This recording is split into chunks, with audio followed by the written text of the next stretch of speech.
2017년 1월 18일 수요일 아침입니다. 이기호의 실전 4주 분석 시작하도록 하겠습니다. 제가 엊그저께 월요일이 됐으니까 한 주를 힘차게 시작합시다 이렇게 말씀을 드린 것 같은데 벌써 수요일이네요. 그리고 내일의 운세를 올리는데 내일의 운세니까 목요일이잖아요. 그러니까 월요일이라고 한 지가 엊그저께인데 벌써 목요일 얘기를 하고 있으니 시간이 참 빨리 지나가고 있습니다. 오늘 이기호의 실전 4주 분석 주인공은 미국에 거주하시는 60세 여성입니다. 이분이 10년 전에 연하 남편과 이혼을 했다고 해요. 그래서 현재는 미국에서 살고 계시고요. 남자친구가 있는데 이 남자친구도 연하라고 합니다. 그러니까 사람마다 취향이 다르죠. 동갑인 사람을 좋아하는 사람도 있고 나이가 어린 사람을 좋아하는 사람도 있습니다. 그리고 제가 어렸을 때만 해도 한 20년, 30년 이 정도만 해도 연하가 그렇게 많지가 않았어요. 그래서 여자보다 남자가 나이가 어리다 그러면 사람들이 신기하게 생각하고 아 저럴 수도 있구나 그렇게 생각했는데 지금은 아주 흔합니다. 한두 살 차이는 아주 흔하고요. 그리고 가끔 뉴스에 보면 뭐 어떤 여성 앵커는 10년 차이 나는 남자와 결혼을 했다. 그러니까 10년 어린 남자와 결혼을 하고 뭐 5년, 6년 이 정도 차이 나는 그런 남동생과 같이 살고 있는 분들도 많습니다. 그런데 대개 이렇게 배우자와 나이 차이가 나면은요, 그 사람이 경제적인 부분을 떠맡는 경우가 많이 있죠. 같이 맞벌이하고 뭐 이런 거보다는 경제적인 부분을 본인이 철저하게 책임지는 경우가 많습니다. 이분 같은 경우도 전 남편이 연하였는데 그 남편이 그저 그랬다 그래요. 그래서 생활비를 여자분이 직접 벌어서 생활을 했다고 합니다. 그리고 지금도 스키장에서 가게를 하면서 사는데 적극적이고 주관도 뚜렷하다고 합니다. 그러니까 적극적이라는데 여기 한번 적극적이라는 이분의 성격에 대해서 한번 관심을 가져보시고요. 그리고 연하 남친과 몇 년째 만남과 헤어짐을 반복하며 사는데 앞으로 남자운이 어찌 될지 궁금하다고 하셨습니다. 지금도 이제 나이 어린 남자를 사귀시는 거죠. 그러니까 이분은 남자를 만날 때 나이 어린 남자를 선호하는 분이라고 말씀을 드릴 수 있습니다. 대부분 젊은 사람을 좋아하죠. 남자도 어린 여자를 좋아하고 그런데 결혼을 할 때 있잖아요. 그러니까 연애할 때는 어린 여자를 이제 사귈 수 있는데 사람들이 결혼을 할 때는 꼭 어린 사람만 그렇게 원하진 않아요. 왜냐하면 피곤한 경우도 많이 있습니다. 남자 입장에서 봤을 때 여자가 나이가 많이 어리다. 그랬을 경우에는 동갑과 비교했을 때 나하고 동갑이거나 한 살 정도 차이 나는 여성과 비교했을 때 여자 나이가 뭐 7살, 8살 이런 식으로 나이 차이가 많이 나잖아요. 그러면 겉으로는 좋죠. 외모도 젊고 그러니까 좋은데 같이 이렇게 사귀어보면 피곤한 경우가 많이 있습니다. 자기가 막 다 챙겨줘야 되고요. 그리고 여자가 앙탈을 부리기 시작하면은 그것도 정말 짜증나요. 그러니까 결혼할 때에는 결혼은 나이 차이가 많이 나지 않는 그런 사람하고 같이 살겠다. 이런 생각을 갖고 있는 사람들도 많이 있죠. 그런데 이분이 지금 미국에서 이렇게 열심히 살고 계시고 외모는 보통이고 평범한 편이고 성격은 주관이 뚜렷하고 적극적인 그런 성격이라고 말씀하셨어요. 그러면 이분의 사주를 한번 분석을 해보도록 하겠습니다. 이분이 무술년 갑인월 기사일 갑자시에 태어나셨습니다. 오행의 구성을 보면 목기운이 3개, 화기운이 하나, 토기운이 셋, 금기운은 없고 수기운이 하나입니다. 그러면 이분의 사주를 봤을 때 우선 목기운이 강하죠. 월지 포함해서 목기운이 3개니까 강합니다. 그리고 토기운이 3개인데 비경겁제도 강하다고 볼 수 있죠. 그리고 지지의 구성을 봤을 때 역마살이 강하죠. 역마살이 임목하고 사화하고 월지 포함해서 2개입니다. 이렇게 역마살이 강하니까 미국으로 가신 거죠. 역마살이라는 것은 움직이고 이동하고 돌아다니고 이런 성향을 나타내니까 역마살 강한 사람들이 외국에 많이 갑니다.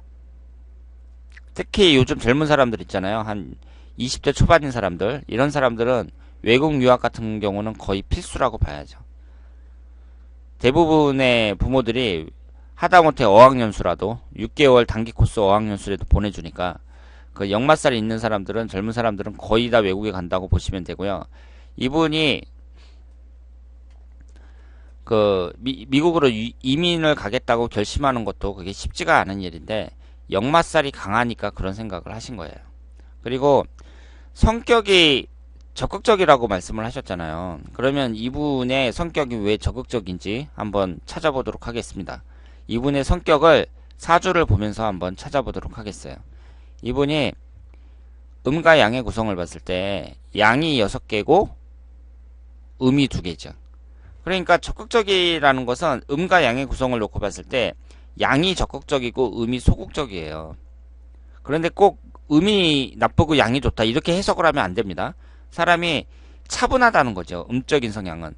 양적인 성향은 좀 활달하다는 거예요. 그런데 이분은 양적인 성향이 강하죠. 그러면서 지지에 역마살이 있습니다. 역마살이라는 것은 움직이고 이동하고 돌아다니고 이런 성향을 나타내니까 좀 에너지가 넘치고 활동성이 있는 그런 성향을 나타내죠. 그러니까 여자분이 그 양적인 성향이 강한 데에다가 역마살까지 있고, 그리고 또 무슨 특징이 있겠어요. 이분이 성격이 적극적이라 그랬거든요. 적극적이라고 했으니까 또 어떤 특징이 있을 게 아니에요. 목기운이 매우 강합니다. 목기운이. 지금 이분의 오행의 구성을 보면은요, 그 목기운이 월지 포함해서 3개고요. 화기운이 하나고, 토기운은 이제 중간이잖아요. 그리고 금기운은 아예 없고, 수기운은 하나밖에 없습니다. 그러니까 이분은 목화의 성질이 강하다고 볼 수 있고, 제가 말씀을 드렸죠. 목화토금수에서 목화는 발산의 성질이고 금수는 수용의 성질이라고 말씀을 드렸어요. 발산의 성질이 더 적극적이고 능동적인 성향을 나타냅니다. 그런데 이분은 목기운이 강하죠. 그러니까 발산의 성질도 강하고 양적인 성향도 강하고 거기에다가 역마살까지 있으니까 여자분이 주관이 뚜렷하고 적극적인 성격이다 이렇게 볼 수 있습니다. 그리고 사람이 적극적이고 주관이 뚜렷해야 그 어린 남자를 자기가 리드를 하죠.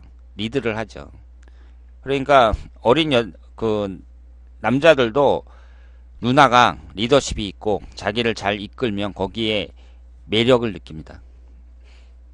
마마보이 비슷하게 그 살아온 남자들도 많잖아요. 그러니까 그리고 누나들 밑에서 살아온 남자들도 많기 때문에 나이 많은 여성이 자기를 잘 이끌어주면 남자들이 좋아하죠. 그래서 이분의 사주를 보면서 성격을 한번 파악을 했고요. 그러면 이분이 왜 이혼을 했겠어요? 이혼한 이유는 보시다시피 관사론잡입니다. 이 목기운이 관이라고 적혀있죠. 그러니까 전형적인 관사론잡이에요. 거기에다가 비경겁제도 강해요. 지금까지 실전사주 분석을 여러분들이 시청하시면서 많이 느끼셨겠지만 비경겁제가 강하면 이혼하는 경우가 많죠. 그러니까 사주를 봤을 때 비경겁제가 강한 사람들은요, 처음에 결혼할 때부터 좋은 사주가 아니에요. 좋은 궁합이 아니에요. 비경겁제가 강한 사람들은. 근데 이분은 비경겁제도 강하고 관살혼잡인데다가 기사일주인데 이 사화가 배우자궁이잖아요. 그것이 인사형살로 깨지고 있습니다. 그러니까 남자운에 있어서는 안 좋다고 봐야죠. 이혼할 가능성이 대단히 높은 사주라고 말씀을 드릴 수 있습니다. 그래서 10년 전에 이혼을 했다고 하셨는데 10년 전이면 49세 병술년이잖아요. 49세 병술년, 50세 정해년 이때쯤에 이혼을 하신 건데 1년운을 보면 사술 원진살, 사해충 이런 식으로 배우자궁이 깨지고 있습니다. 그러면 이분이 지금 남자친구를 이제 만나고 있는데 앞으로의 그 관계가 어떻게 되겠느냐, 남자운이 어떻게 되겠느냐 이렇게 말씀을 하셨는데 올해운은 괜찮아요. 올해 정유년은. 이 올해 정유년이 아직 시작도 안 됐죠. 양력으로 2월 4일이 돼야 정유년이 시작이 됩니다. 그런데 내년 2018년 무술년하고 2019년 기해년은 또 깨지잖아요. 사술 원진살하고 사해충으로 12년에 2번씩 이렇게 들어온단 말이에요. 12년 중에서 그 2년 연속으로 배우자 궁이 깨지는 해가 들어오거든요. 그러니까 내년하고 후년은 별로라고 봐야죠. 남자 운이. 그래서 그 사주라는 게 미리 운의 흐름을 안다는데 그 장점이 있는 거잖아요. 그러니까 지금 사귀는 남자랑 잘 좋은 관계를 유지하고 싶다. 그러면 내년하고 후년에 특히 잘해줘야겠죠.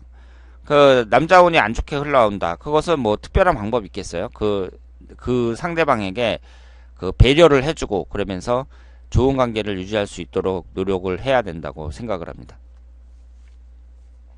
그러면 이분의 앞으로의 운의 흐름은 어떻겠느냐? 지금 이분이 있잖아요. 지지에 임목하고 사화가 있으니까 현재 무신대운이거든요. 사명살이 형성이 되어 있어요. 그러니까 65세까지 이분은 사명살입니다. 운이 안 좋다고 봐야죠. 그래서 어떻게 보면은요, 이 신금이라는 게 또 역마에 해당이 되니까 그 역마살이 강하게 들어오니까 미국에 오셨다고 볼 수가 있어요. 역마살이 강하게 발동을 하니까 미국으로 가야겠다 이런 생각을 했다고 볼 수 있죠. 그런데 이 사주가 그 사명살도 현재 성립이 되면서 역마가 강하잖아요. 그런 상태에서 또 곡각살이거든요. 급각살이거든요. 곡각살이라고 합니다. 곡각살. 그러니까 곡각살이라는 게 그 수족이 다칠 수 있는 그런 살이라고 볼 수가 있죠. 그러니까 지금 역마도 강하면서 사명살인데다가 이 사주 자체가 곡각살에 해당이 되니까 교통사고 같은 거 이런 거 조심하셔야 됩니다. 그러면 현재 무신대운에서 남아있는 1년운이 정유년서부터 65세 이민년까지 6년이 남아있잖아요. 여기서 좀 주의하실 때가 61세 무술년. 지금 기신인 토기운이 강하게 들어오는 61세 무술년하고 그리고 65세 이민년, 인사형살이 성립되는 이민년, 이때를 좀 주의를 하셔야 된다고 볼 수 있습니다. 그리고 이분이 스키장 가게를 하시는데 스키까지 타시는지는 모르겠어요. 스키장 가게를 하면은 스키를 탈 기회도 많이 있을 거라고 생각을 하는데 이런 거 조심하셔야죠. 한국하고 미국하고 뭐 똑같겠죠. 한국에서도 스키장 보면 앰뷸런스가 매일 한 대씩 옵니다. 제가 스노보드를 탔었는데요. 스노보드 타다가 이제 집에 갈까 하고서는 챙겨갖고 나가다 보면 앰뷸런스가 한 대씩 들어와요. 이게 속도가 상당히 빠르기 때문에 스키 타다가 부딪히면은 중상입니다. 중상. 그래서 여러 가지로 이런 그 건강에 주의를 하시고요. 이 무신대운을 잘 넘기면 그 이후로 이제 화기운이 강하게 들어오는데요. 대체적으로 괜찮다고 봐야죠. 지금 이 사주가 신강한 사주기 때문에 좋은 운이라고 보기는 어려워요. 하지만 특별히 무슨 형살이 성립되는 것도 아니고 충이 발생하는 것도 아니고 그 말년까지 운에 있어서 얼마든지 잘 살 수 있다고 생각을 합니다. 그러면 이분이 한국도 아니고 미국까지 가셔서 열심히 살고 계시는데 앞으로 항상 행운이 깃들기를 기원하면서 오늘 이기호의 실전사주 분석은 여기서 마치겠습니다.